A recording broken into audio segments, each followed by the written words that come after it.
The Columbia Network takes pleasure in bringing you Suspense.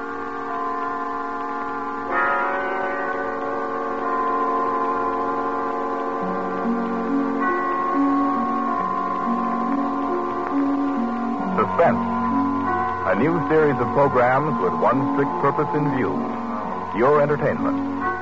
Each week at this time, CBS sets aside 30 minutes to excite you, to mystify you, and on occasion to horrify you with a catalog of the world's great thrillers. Dramas from the stage and screen, from fiction and radio. Dramas that bring you Suspense. This, the second offering of a new series, is a unique one. Certainly, it is one of the very few pieces of suspense literature that somehow manages to tickle your funny bone while busily engaged in tingling your spine. Make no mistake, though, nobody's kidding. CBS presents its adaptation of John Collier's well-known short story, Wet Saturday.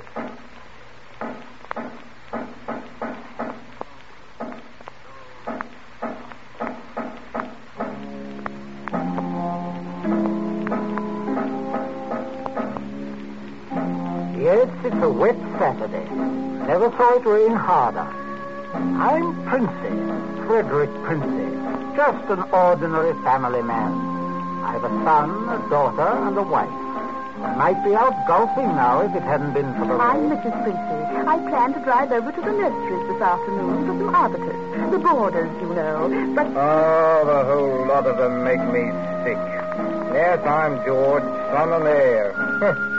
I had a date to go punting. Couldn't find the blasted punt in this weather, so I'm home, too.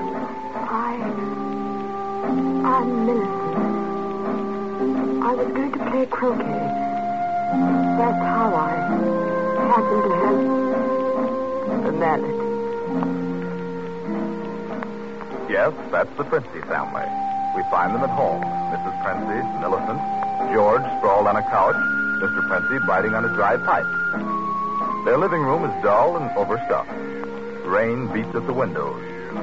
They are any middle-class family at home on a wet day, except for one small item. As you sit with them in the living room, you can see through the door to the sun porch a pair of men's feet, encased in black boots. They look like the feet of a curate. There's a tenseness in the room. The air is charged with excitement, but the feet are very still. Don't keep staring at them. Listen to me, all of you. Don't you see? They'd hang her. That's what they do. They'd hang her. Oh, Fred, it's too awful. Awful? Catastrophic. A supposedly sweet, gentle, intelligent girl, respected, loved by the whole village, doing a thing like this. Think of the publicity, the disgrace. You think I'm going to resign from the bench, the vestry, sell out and live in some foggy hotel abroad? Oh, no. No, I'll kill myself. I will. Don't be a fool. Any more than you have been, the governor means. Be quiet. Wouldn't be so bad if it were you. Everybody in the village knows you're not responsible. George. Yes?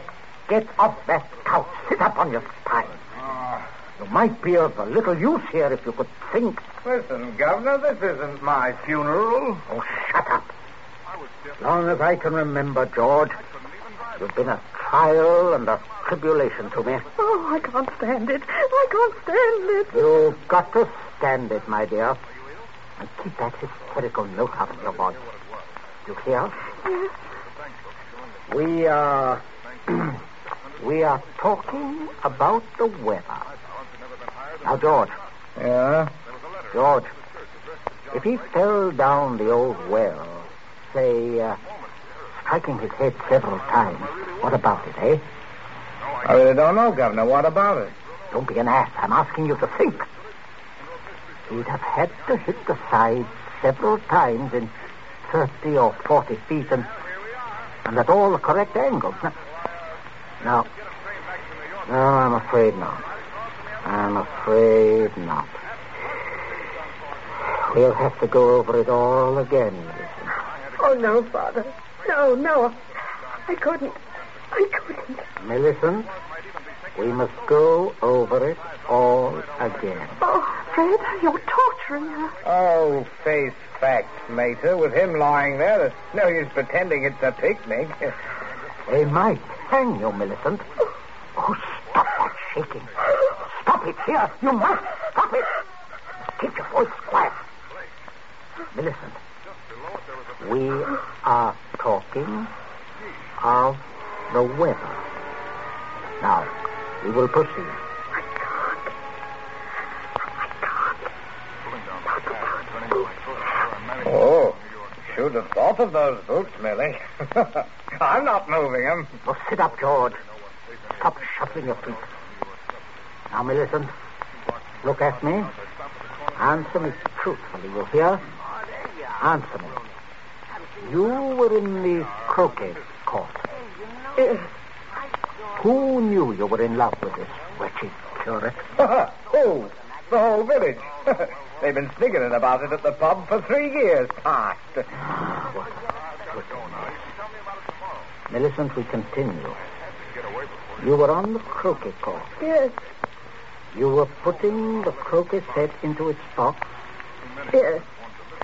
It was starting to rain. I was carrying the balls and mallets into the sun porch. The box was there. You heard someone enter the garden gate and come across the yard. Yes. Could you see who it was? No, not at first. I was going into the sun porch. I threw down all the mallets but the red one and turned around. It was Withers? Yes. So you called him? Loudly? Did you call him loudly? Could anyone have heard? No, Father, I'm sure not. I didn't really call him. I just spoke his name. He saw me as I went to the door. He just waved his hand and came over. How can I find out from you whether there was anyone about? Whether he could have been seen? I'm sure not, Father. I'm quite sure. So, you both went into the sun porch? Yes. It was raining hard then. What did he say? He said, "Hello, Millie." And excuse his coming in the back way, but he set out to walk over to listen. Yes? And he said, passing the park, he'd seen the house and suddenly thought of me. And he thought he'd just look in for a moment. He had something to tell me. Go on. He said he was so happy. He wanted me to share it. He'd heard from the bishop he was to have a vicarage. And it wasn't only that. It meant he could marry. Then he began to stutter, get all confused. And of course, I thought he meant me. Don't tell me what you thought. Tell me exactly what he said, nothing else. Well... Oh, stop crying. A luxury you can no longer afford. Tell me what happened. He said, no. He said it wasn't me. It's Ella Bragdon David. And he was sorry and all that. Then he went to go. And then? I went back. He turned his back. I had the red mallet of the croquet set in my hand. I forgot to drop it in the box when he came. Did you shout or scream? I mean, as you hit him? No, I'm sure I didn't. Did he? Come on, speak up. No, Father. And then? I threw it down. I came straight in here. I went to look for Mother. Oh, poor baby. No, I won't leave the child alone, Fred. Not such a child, Mater. Millie, I had no idea Keep you had... quiet. I'm thinking. You see, George, he probably told people he was going to Liston. Certainly no one knows he came here, for he didn't decide until he crossed the park. He might have been attacked in the woods. we must consider every detail. A curate with his head battered in. Don't, Father, don't. A curate, head battered in. Now, who would want to kill Withers? Oh, kill Withers? Well, I would with pleasure. How do you do, Mrs. Princey? Captain Smart. Oh, sit down, pray. Mustn't get up for me, Mrs. Princey. You either, Millicent. My word. Just being neighborly on a bad day. I wanted to ask you about those dahlia bulbs, Princey. Took a shortcut on account of the rain and walked right in. Knew you wouldn't mind. Oh, he heard you, Father. My dear, we can all have our little jokes. Don't pretend to be shocked. This way, Smollett. This chair, facing the fireplace. Sit down, Mother. Just straightening the curtains to the sun porch, dear. It looks so gloomy out there. Might as well shut the rain out. Just talking about a little theoretical cure killing, Smollett. You know, young people these days like thrillers. Personicide. Justifiable personicide. Have you heard about Ella Bragdon Davis? I shall be most properly laughed at. Why? Why should you be laughed at, Smollett? No, and a shot in that direction myself. They half said yes, too. Haven't you heard? She told most people. Now it'll look as if I got turned down for a white rat in a dog collar. Oh, too bad. Oh, fortune of war. Yes, fortune of war. Odd how it happens, isn't it? Sit down, Smollett. Millicent, console Captain Smollett with your best light conversation. You too, Mother. George and I have something to look at outside. This rain, you know, but it is bad, very bad. Come, George. Righto, Governor. Maybe we'll need raincoats, what? Oh, I don't think so. Just make yourself at home, Smollett. Make yourself at home. A cigarette, Captain Smollett? Thank you. Oh, nasty day to be going out. Something about the old well, just off the sun porch door, you know. This terrible sodden weather seems to have loosened some of the stones. Oh, too bad. Dash too bad. Spoils the tennis and croquet, a day like this. Doesn't it, Millie? Oh, yes, it does. She was practicing out on the croquet court earlier, but, do pull your chair nearer the fire, Captain. It was so damp, we thought it would be cozy to light it. Thank you, I'm quite comfortable. I hope you don't feel too bad about Ella Davis.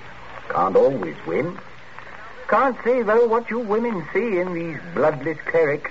Oh, I always thought Mr. Withers is a very charming man. Quite agree, but why should anyone want to marry him?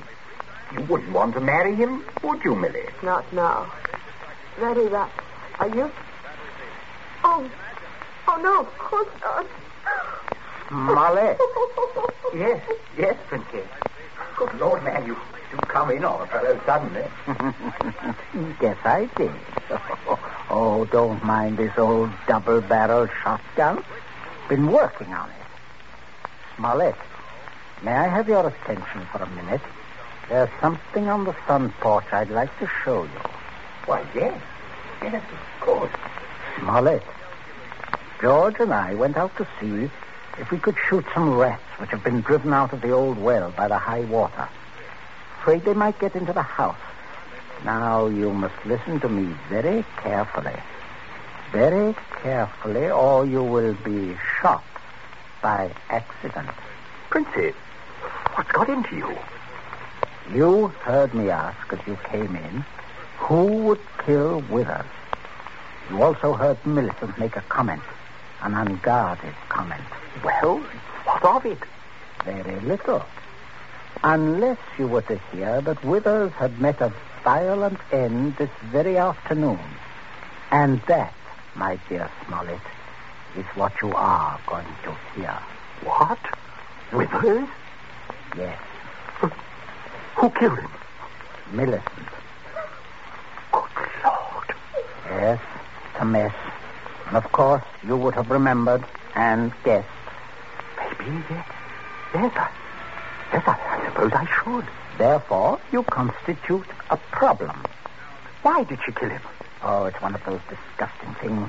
Pitiable, too. She deluded herself that he was in love with her. Good heavens, Millie. Oh, yes, of course, I see. He had told her about the Davis girl. I understand.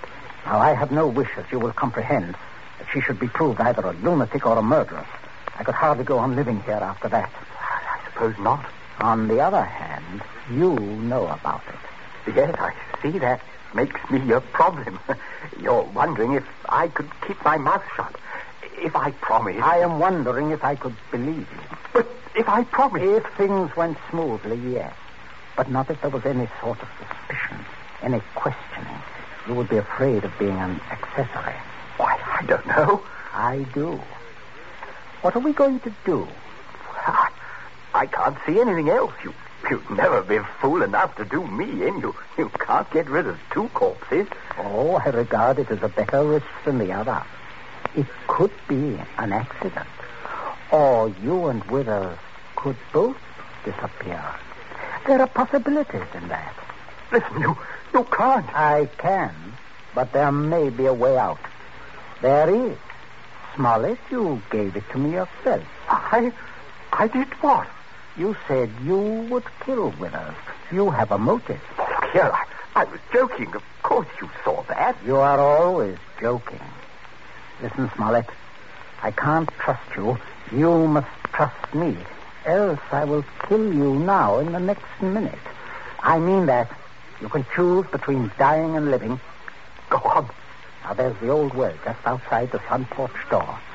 That's where I'm going to put Withers. No one outside knows he has come up here this afternoon. No one will ever look there for him unless you tell them. You must give me evidence that you have murdered Withers. I murdered him? Why do you want that? So that I shall be dead sure that you will never open your lips on the subject. I see. What evidence? George, hit him in the face. Sure. Keep out of this. Oh, Captain, you should be more careful. Look what your teeth did to my knuckles. Again, George. Okay. I can't stand this. All right. Keep quiet. You women keep out of this. I'm sorry, Smollett, but there must be traces of a struggle between you and Withers. Then it will not be altogether safe for you to go to the police. But can't you take my word, man? I will when we are finished. George? Yes? Get the croquet mallet. Right, Governor. Take your handkerchief to it. In there on the sun porch floor. Yes. Yes. I got it, Governor. There, Captain. There's the weapon.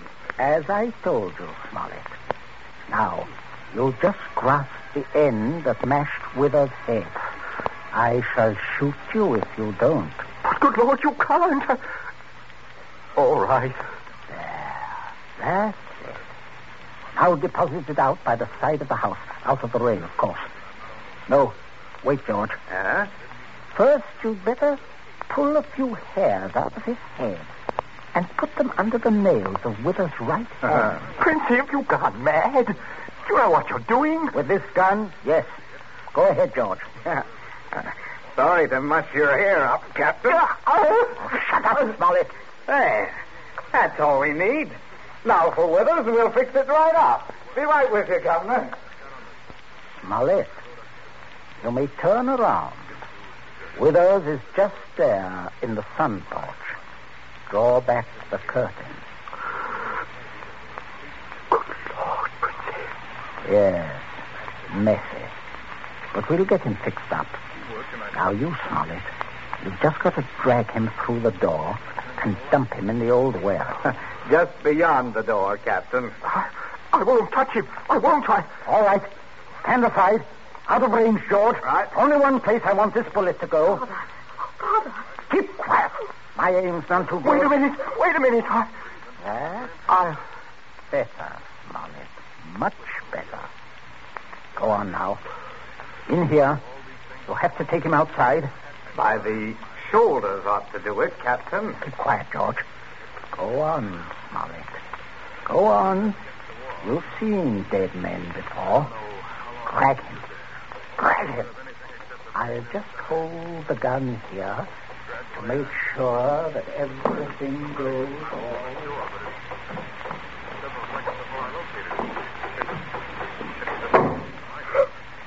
Oh, Water, come away from the dim window, dear. Don't look. But Captain Smollett, Father is a very resourceful man, Millicent. I'm sure what he's doing is right. But the Captain, I can't stand it. You mustn't question your dear father. I say, are you two still at it? There's enough trouble around here without blubbering. I'm not blubbering, George Princey. Oh, everything is just good. They never looked in our way. You see how sensitive? I guess it's oh, good heavens, man, you're dripping wet. Why didn't you slip your raincoat on? Tea ready, my dear? In just a minute, dear. I'll ring for Bridget. Exactly what you need, Smollett. Cup of tea. Best thing in the world to ward off a cold. Sit down, won't you? Oh, don't mind getting the chair wet. Cigarette? Help yourself. I stick to my pipe, you know. Funny how... Princess, everything's hot, ma'am. Oh, Bridget, yes. Put the tray in front of me here, on the table. Yes, ma'am. That's it. I say, Captain, you've gone and cut your lip. I just knocked it. Oh, how dreadful. Here, Bridget, give the captain this cup. No, thank you. I rather think I'll be running along now, if you don't mind. Oh, Captain Smollett, without any tea? If you don't mind, Mrs. Princey, if I could just have my raincoat. Oh, I'll get it for you, Captain. Oh, this is very distressing, Smollett, very. Oh, I'll be all right presently, I'm sure. Here we are. Now, let me help you. Oh, thank you, young man. There. Better go out the front way, Smollett. The walk is dry. Oh, let me hold the door for you, Captain. Don't worry, old fellow. Don't worry at all. No.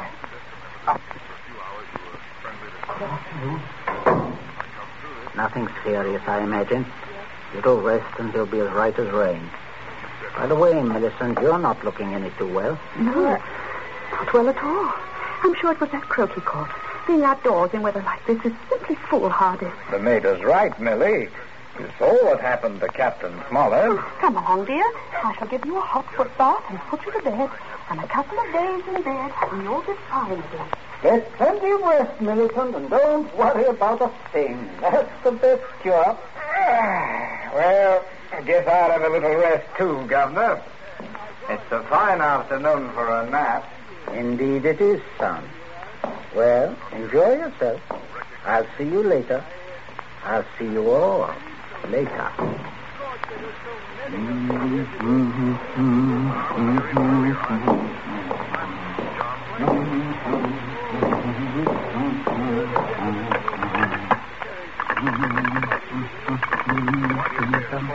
Your number, please. Oh, would you get me to the police station, please? Police station? Right away, sir.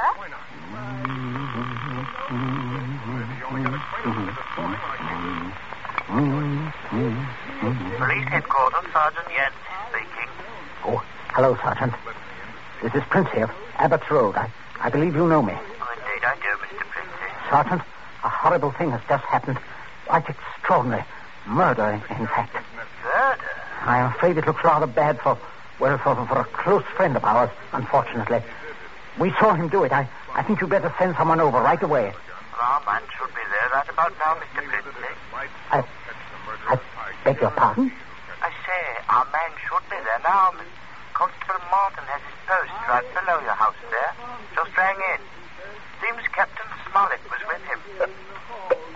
Captain Smollett? He reported some rather queer going down at your place, but I certainly didn't understand it was murder. So just don't touch anything, Mr. Princey, and don't worry. Don't worry at all. No. I won't, Sergeant. Thank you. Governor, where are you? I'm right here. Stop shouting. We have some visitors, Governor. Oh, yes. Yes, I can see that. Well, Constable, good afternoon. Good afternoon, Mr. Princey. And Smollett, I say what a remarkable fellow you are, coming back like this. Here to reenact the crime? Only the one against me, Princey. The one against the curate I'll leave to you people. Extraordinary sense of humor. Mr. Princey, I just had a look at what's in your well. Not a pretty sight, that. Not pretty at all. Yes, Captain Smollett was thorough, if nothing else. You saw him when he did it, sir, out in the back? No, quite. We were just returning from a walk. Smollett evidently had been laying for the curate, hiding out in those bushes by the road, I imagine. He was never inside this house. Never.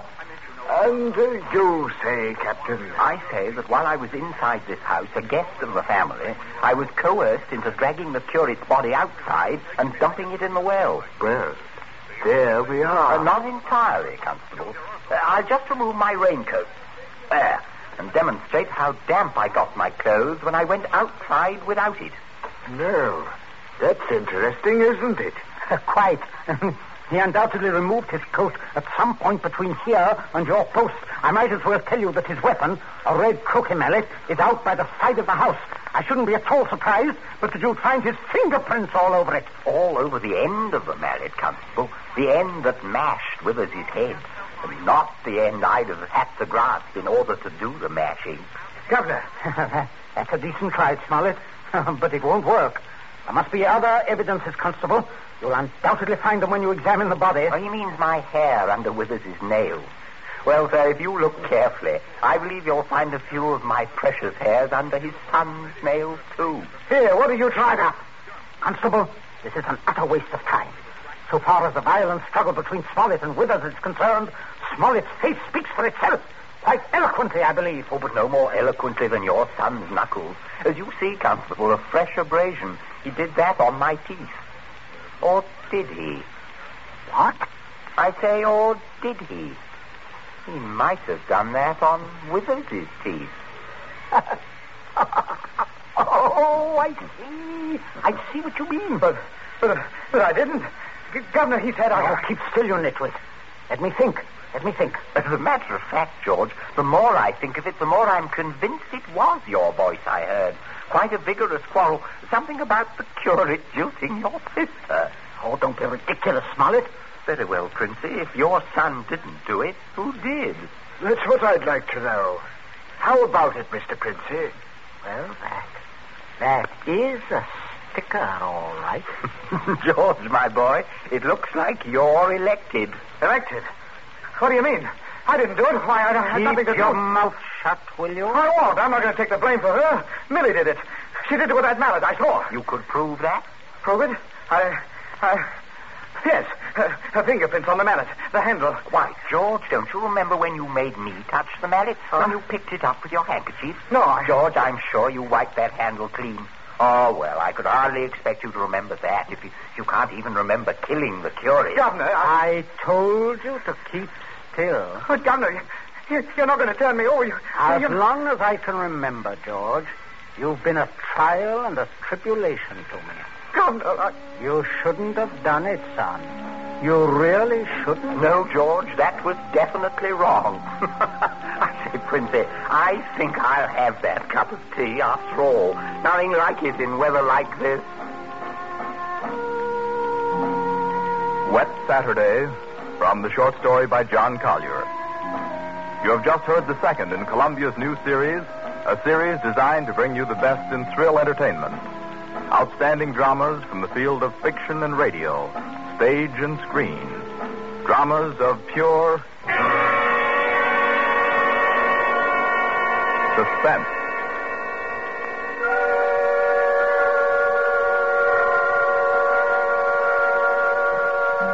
This Columbia feature is produced and directed by Charles Vanda, with script by Harold Medford and score by Bernard Herrmann. Be with us again next week at this same time when we present Suspense. This is the Columbia Broadcasting System.